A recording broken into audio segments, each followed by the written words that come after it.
भारतीय क्रिकेट दल शनिवार आईसीसी टी20 विश्वकप पाई बाहरी जाइछि। एही गोष्ठी रे सही समस्त खेलाड़ी अछंती जेउ माने आईपीएल रो शेष मैच रो अंश नुहंती। रोहित एवं टीम को जून 1 रे सेमानकर प्रथम वार्म अप मैच खेलिबाकू पड़िबो, जेउ कारणरू दर्शकंक मुहरे बहुत उत्साह रहिछि।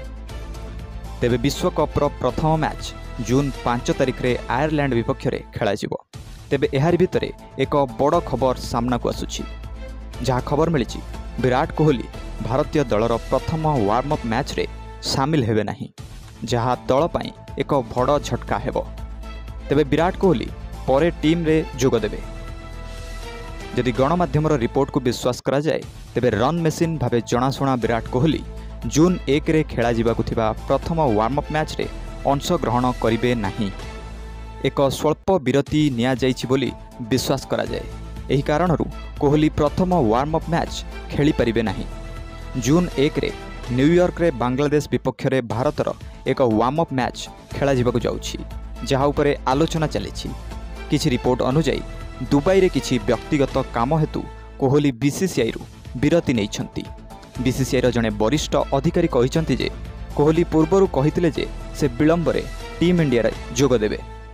कोहली मे 30 तारिख सकाळे न्यूयॉर्क जाई परंती बोली विश्वास करा जाए।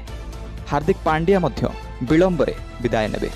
इंडियन प्रीमियर लीग रो 17तम सीजन रे विराट कोहली तांकर 15टी मैच रे चमत्कार बैटिंग करिसंती। से एही अधिवेशन रे 741 रन स्कोर करथिले। तांको दल प्ले ऑफ रे पहुंचीथिला, किंतु एलिमिनेटर रे राजस्थान रॉयल्स विपक्ष रे पराजयर सम्मुखीन हेबाको पड़िथिला। दलर प्रथम ग्रुप रे रोहित शर्मा, जसप्रीत बुमराह, रविंद्र जडेजा, शिवम दुबे, कुलदीप यादव, शुभमन गिल, मोहम्मद सिराज, अक्षर पटेल, सूर्य कुमार यादव एवं ऋषभ पंत न्यूयॉर्क अभिमुखे यात्रा करिसंती। एमती क्रिकेट रो टिकी अपडेट जानिबा पई आम चैनल को सब्सक्राइब करि रखंतु और वीडियो को लाइक करि दियंतु। धन्यवाद।